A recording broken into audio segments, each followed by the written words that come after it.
ಹೆಂಗಸರ ಈ 4 ಹಸಿವು ಎಂದಿಗೂ ಕಡಿಮೆ ಆಗೋದೇ ಇಲ್ವಂತೆ. ಇಲ್ಲಿದೆ ಅಸಲಿ ಸತ್ಯ. ಸಾಮಾನ್ಯವಾಗಿ ನಾವು ಜೀವನದಲ್ಲಿ ಗಂಡು ಹೆಣ್ಣಿನ ವಿಚಾರವಾಗಿ ಎಲ್ಲ ವಿಷಯಗಳನ್ನು ತಿಳಿದುಕೊಳ್ಳುವ ತವಕದಲ್ಲಿ ಇರುತ್ತೇವೆ. ಅದು ಮೊದಲಿಗೆ ಮದುವೆ ಮುಂಚೆಯೂ ಕೂಡ ಆಗಿರಬಹುದು, ಮದುವೆಯಾದ ಮೇಲೂ ಕೂಡ ಆಗಿರಬಹುದು. ಪುರುಷ ಮಹಿಳೆಯರ ಬಗ್ಗೆ ತಿಳಿದುಕೊಳ್ಳುವ ಆಸಕ್ತಿ ಹೆಚ್ಚಾಗಿ ಹೊಂದಿರುತ್ತಾನೆ. ಅದೇ ರೀತಿ ಅತ್ತ ಮಹಿಳೆ ಕೂಡ ಪುರುಷನ ಎಲ್ಲ ವಿಚಾರಗಳನ್ನು ಕೂಡ ತಿಳಿದುಕೊಳ್ಳುವ ಆಸಕ್ತಿಯನ್ನು ಹೊಂದಿರುತ್ತಾರೆ.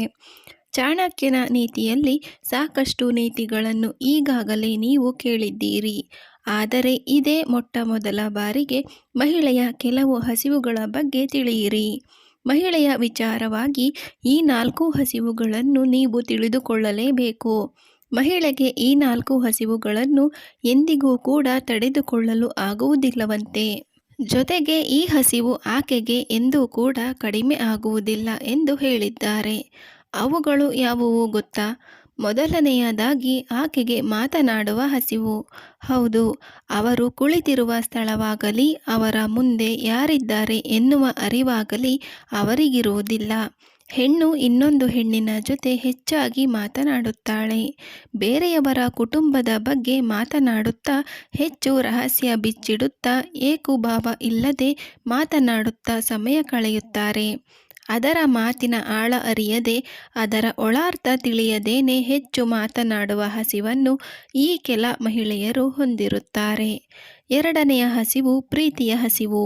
ಮದುವೆಗೂ ಮುನ್ನ ತಾನು ಯಾವ ಹುಡುಗನ್ನ ಪ್ರೀತಿ ಮಾಡಿರುತ್ತಾಳೋ ಆ ಪ್ರೀತಿಯ ಯಾವ ವಿಚಾರವನ್ನು ತನ್ನ ಗಂಡನ ಬಳಿ ಎಂತಹ ಸಂದರ್ಭ ಬಂದರೂ ಕೂಡ ಹೇಳಿಕೊಳ್ಳುವುದಿಲ್ಲವಂತೆ. ಅದರ ಹಸಿವು ಆಕೆಗೆ ಮದುವೆ ನಂತರ ತನ್ನ ಕುಟುಂಬ ಪೋಷಿಸುವುದರಲ್ಲಿ ನೀಡುತ್ತಾ ಹೋಗುತ್ತಾಳೆ ಎಂದು ಕೇಳಿಬಂದಿದೆ. ಇನ್ನು ಮೂರನೆಯ ಹಸಿವು ಏನೆಂದರೆ ತಾನು ಸುಂದರವಾಗಿ ಕಾಣಿಸಬೇಕು ಎನ್ನುವ ಹಸಿವು. ಹೌದು, ಇದೇ ಕಾರಣಕ್ಕೆ ಹೆಣ್ಣು ಹೆಚ್ಚು ಸಮಯವನ್ನು ಮೇಕಪ್ ಮಾಡಿಕೊಳ್ಳುವುದರಲ್ಲಿ ಕಳೆಯುತ್ತಾಳೆ. ಜೊತೆಗೆ ತಾನು ಸುಂದರವಾಗಿ ಕಾಣಬೇಕು ಎಂದು ಪ್ರತಿ ಕ್ಷಣ ಕೂಡ ಆಲೋಚನೆ ಮಾಡುತ್ತಾ ಅದರ ಬಗ್ಗೆ ಹೆಚ್ಚು ಚಿಂತನೆ ನಡೆಸುತ್ತಾಳಂತೆ. ಅದಕ್ಕಾಗಿ ಅಂದದ ಹಸಿವು ಕೂಡ ಈ ಮಹಿಳೆಗೆ ಇದೆ. ಇದು ಮೂರನೆಯ ಹಸಿವಾಗಿದೆ. ನಂತರ ಕೊನೆಯ ಹಸಿವು ಏನೆಂದರೆ ಅದು ದೇವರಲ್ಲಿ ಹೆಚ್ಚು ನಂಬಿಕೆ ಇಟ್ಟಿರುತ್ತಾರೆ. ಅತಿಯಾದ ಪೂಜೆ ಪುನಸ್ಕಾರದ ಹಸಿವು ಅವರಿಗಿರುತ್ತದೆ. ಪುರುಷನಿಗಿಂತ ಒಂದು ಕೈ ಮೇಲು ಎಂಬಂತೆ ದೇವರಲ್ಲಿ ಹೆಚ್ಚು ಭಕ್ತಿ ಹೊಂದಿರುತ್ತಾಳೆ.